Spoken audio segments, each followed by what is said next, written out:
Hey guys, we're here in the Lashcast Studios, excited to do another Clubhouse with all of you. Welcome back to, I think this is going to air Christmas week. So this is our Christmas episode. Merry Christmas! Merry Christmas, Happy New Year. Happy holidays. We're very excited that you guys are here with us once again.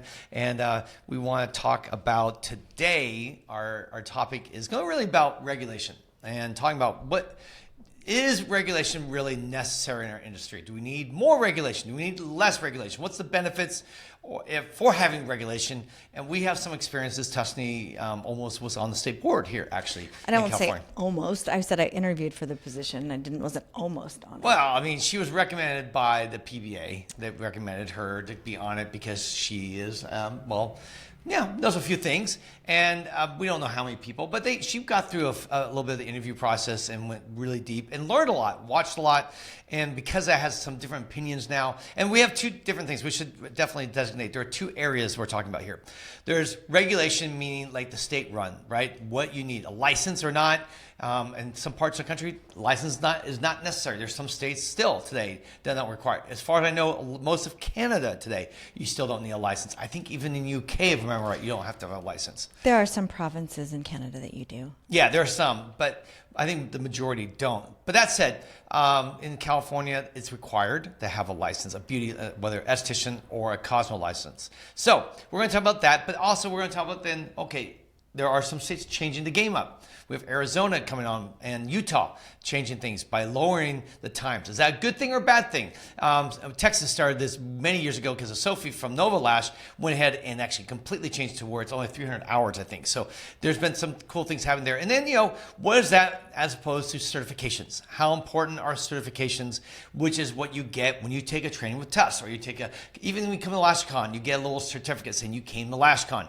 Are these important for you to grow and build your business, and do you need them, or are they just extra fluff? So we'll hopefully have a whole bunch of stuff. So I guess what we'll get into is we'll see where this goes. But first, Tuss, what are your thoughts about, we won't talk about certifications, let's first talk about regulations, state regulations. Well, I'm just waiting for you to make fun of my hair. Oh, okay. Let's talk about your hair first. Tuss, your hair is really funny looking. It's like crazy. Okay. It's like a little hat. Yeah, this is my internal hat that here's the thing. I have decided that I'm going to cut my hair short. And against my best wishes. Oh, no. That's right. You said you don't want me because you think I'm going to look old. No, well, yeah, I'm a little concerned. I think short hair generally screams when you're older that you're older, right? Doesn't it? But there's some people who haven't really do it. I know you have some cool ideas, so maybe you can, Young people who have short hair are totally cool. I love that. Oh, no, I get that. I'm not saying that anyone with short hair looks old, but generally when you get older, most older people do cut their hair. That seems to be a norm. And maybe it's just because you spent your whole life dealing with your hair and you're like, I'm done. I just don't care. I'm just so tired of having to deal and manage it, right? Yeah, that's kind of what I feel like. I didn't realize that you weren't on board with me. Oh, no. I am 100% support you. If you're going to go for it, I will support you. I'll be happy for you because I know how much work it takes, and whatever makes your life easier is better. But I also know this is an experiment for you. It is an experiment, and so that's why the backup is wigs. Wigs. Okay, thank God for wigs. And Tuss is a wig girl. She loves wigs. I like wigs. I like hair pieces because they make life better. So I'm wearing my hair like this because you can't do this with super short hair. So I'm just relishing in the the built-in hat aspect is kind of like a little ascot. No, it's like an ascot, like a fancy, ooh, there we go. I just need like some net, and it could be like an internal fascinator. What's a fascinator? Everyone knows what a fascinator is. I have no idea what internal fascinator? Okay, a fascinator is like... Is it sexual? No, a fascinator is like when they have the nets over their faces, like noir. Internal means it's not really a hat. It's like a hat, hair shaped in the shape of a hat. Okay. So it's a hair shaped in a fascinator. Good, because I was like, it's just like, I might miss out on the next sexual trend or something like that. I feel like before you meet with your couple, as a couple, you need to put on your internal fascinator. I'm like, okay, that's a little weird. Yeah, it is. But okay, so that, I had no idea what those, I thought it was just called a veil. No, they don't call them veils. They call them fascinators. But it's just over your. No one calls it it's a veil when you get married.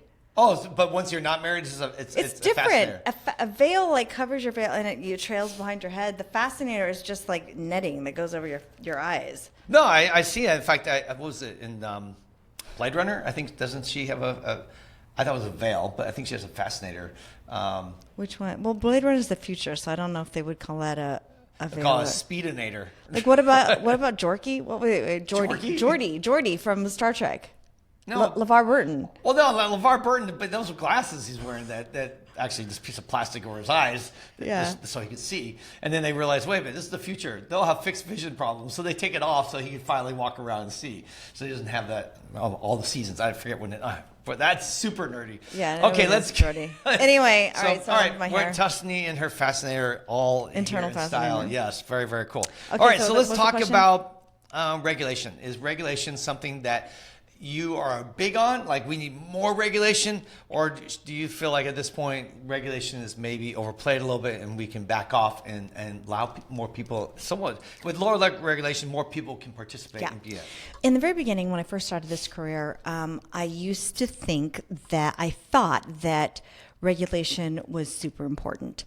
I felt it was the government's role to make sure that public safety was protected. And that it was important to make sure people were licensed and knew how to protect public health, specifically the transmission of disease. And I used to think that it was also their job to, regulate, just to make sure that people were doing things right. Yeah. But then I realized, when you went to beauty school, now they've changed things now. Now they don't even have the practical exam. You don't even have to do the exam. Back in the olden days, there was only one place that you could test, and that was in Sacramento. Okay, this is even before my time. So you lived in San Diego. You had to drive or fly. You had to go to Sacramento. There was one. Okay, so when I became licensed, they had other testing states. They had them in Southern California and Northern California. I think I still had to go to San Francisco. Yeah, I went to Fremont Beauty School, and I think my test center was in San Francisco, not Sacramento. Yeah. But you had to buy this. You had to buy a kit or rent a kit from a place that would do it. It wasn't run by the state, but the state had this kit that you had to have supplies. And I remember, okay, this is how old back in the olden days it was. Like back in the days when you had to buy film. Do you remember that? You'd go to the drugstore, and buy a pack of film. Well, the 35 millimeter film came in a plastic case.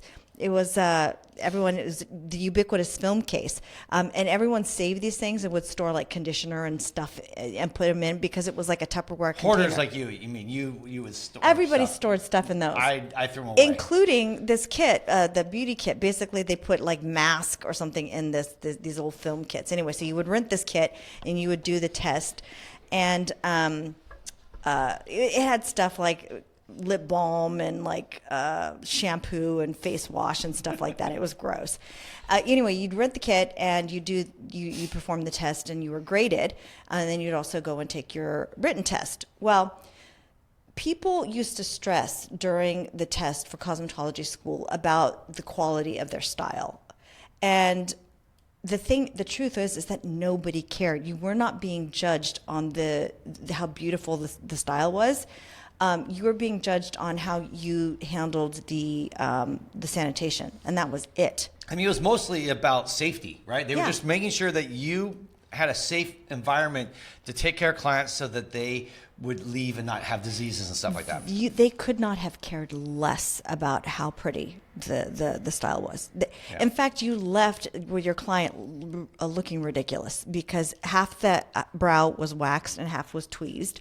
I mean, half the makeup had this ugly I mean, it was just the most atrocious thing. And you only took people that loved you, honestly, because they would not be getting like a full service. It was awful. It was torture for them. Yeah, they don't care. The state doesn't care. The state isn't like judging how beautiful things are, because you can't like, that can't be legislated.